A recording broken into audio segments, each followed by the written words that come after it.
After being diagnosed with hormone-positive breast cancer, you're probably thinking, how can you naturally lower your hormone levels? The first thing that comes to mind is your food. Knowing that there are phytoestrogens in food, should you cut them out completely? In this video, I'm showing you the best diet for hormone-positive breast cancer. Now, it's important to understand how hormones drive hormone-positive breast cancer. Breast cancer cells that are tested for estrogen or progesterone receptors actually show that these hormones drive the growth of these cancer cells. So what these cancer cells do is that they use the hormones in your body to fuel cancer. The primary source of estrogen and progesterone is the source that's produced within your body. This is what makes the biggest impact, not your diet. So without attention to altering your hormones as part of your treatment, you're going to make very little impact through your diet. Now, estrogen is obviously produced by your ovaries, but it also comes from fat tissue as well.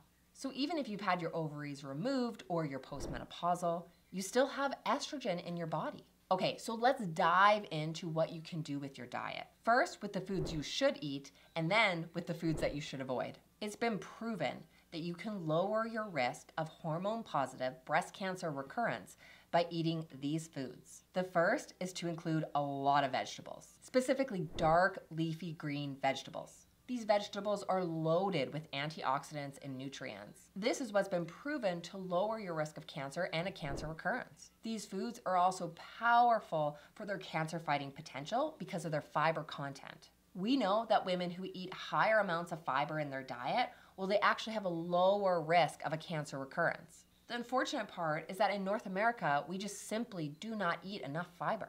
You need to really focus on increasing your fiber to get to those appropriate levels. The easiest way to do this is to eat more vegetables. Now, it's been shown that more specifically, cruciferous vegetables have been shown to lower the risk of hormone-positive breast cancer. Cruciferous vegetables are things like cauliflower, broccoli, or Brussels sprouts. These are known for having compounds that reduce your cancer risk. And lastly, hormone-positive breast cancer thrivers need to add fatty fish into their diet. Things like tuna or swordfish or salmon.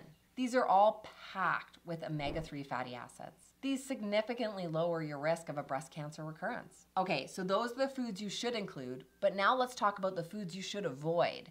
And this might shock you. The number one food that you need to avoid in hormone-positive breast cancer, well, it's not actually a food, it's a supplement. It's actually so important that you know this that I'm gonna include it here. Antioxidant supplements that are taken during breast cancer treatment have been shown to increase the risk of cancer recurrence and breast cancer mortality. Let me just highlight this here for you. Women who took antioxidant supplements during their treatment, they actually had worse outcomes. They were trying to support their bodies in their recovery. It's been found that by doing this, you actually increase your risk of a cancer recurrence and cancer death. It's terrible. It's obviously not what you want. So during treatment, chemo or radiation, do not take antioxidant supplements. Now, this likely leads you to think that if there's a risk of antioxidants from supplements, then maybe there's a risk of antioxidants from your food.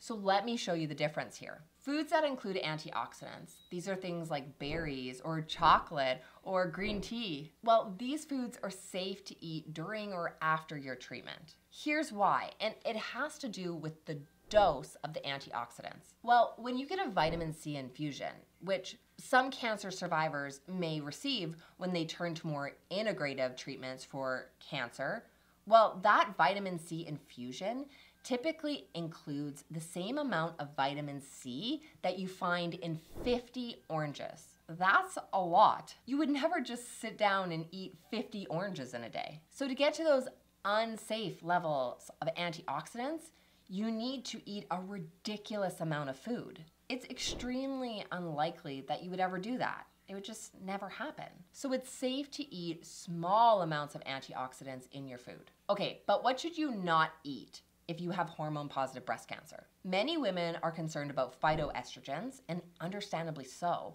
So let's dive in here. Over the last several years, there's just been an abundance of scientific literature on phytoestrogens and hormone-positive breast cancer. And most of the literature has been completely and totally dismissing the theory that phytoestrogens can increase the risk of hormone-positive breast cancer. The most impressive study was likely a study in JAMA in 2009. This study looked at over 5,000 breast cancer survivors and followed them for over 4 years. They found that eating soy significantly reduced the risk of breast cancer recurrence and breast cancer death. So breast cancer survivors that ate soy, they actually lived longer and were less likely to have a breast cancer recurrence. So let's back up here. Soy can actually help to stop your cancer from coming back. It's been proven over and over and over again. Like this meta-analysis from 2020. It looked at the summary of 12 different scientific studies and found again that eating soy actually lowered your risk of a breast cancer recurrence. Experts now generally agree that eating soy during and after your cancer treatment is safe. It's safe for hormone-positive breast cancer. Okay, but wait, there's even more. The most benefit from eating soy is actually among hormone-positive breast cancer survivors. So if you have ER-positive breast cancer, then not only is soy safe for you to eat, but it would actually be beneficial. When we look at populations that eat large amounts of soy, such as breast cancer survivors from Asian countries, we are able to take a closer look at soy consumption and how it impacts your breast cancer risk. When we compare moderate levels of soy consumption to high levels of soy consumption, we find that both of these are safe. There is no upper limit on how much soy you can eat. You do not have to minimize your soy consumption in any way. But we do find that high soy consumption, it actually provides more benefit in lowering your risk of a breast cancer recurrence. So in this case, more is actually better. Now, of course, the quality of the soy or any phytoestrogen is important. You want to avoid overly processed soy. Stick to products that are as close to the whole food as possible. This might be things like tempeh or edamame beans. Okay, but here's the food that you need to stop eating if you have hormone-positive breast cancer, and that's processed meats. We know that processed meats increases the risk of cancer or cancer recurrence, but especially hormone-positive breast cancer. Now, there's been a pretty clear link between processed meats and the risk of cancer. The scientific evidence from large epidemiological studies shows that among large groups of people, the more processed meat you eat, the higher the risk of cancer. And more specifically, it's found to increase the risk of breast cancer. But what exactly is considered a processed meat? Processed meats have been altered due to salting, curing, or fermentation. They've had a process done to them to either extend the shelf life or change the color or the taste of the meat. An example would be something like hot dog or sausage or bacon. Okay, so if you really love processed meats, then you might be thinking, how big of a risk is this? I mean, is it worth the risk to eat it once in a while? Fortunately, we have a study to answer this exact question.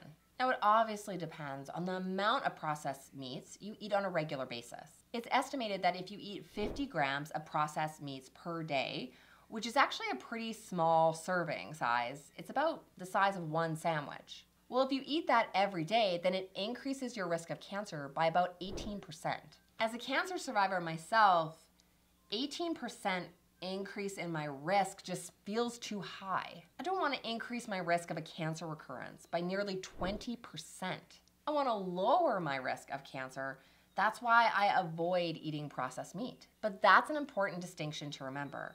You don't have to go all or nothing. You can still enjoy processed meats once in a while. That way you'll still keep your cancer risk really low. Okay, so now that you know the best diet for hormone-positive breast cancer, the next thing you need to know is how to structure your meals to help prevent cancer.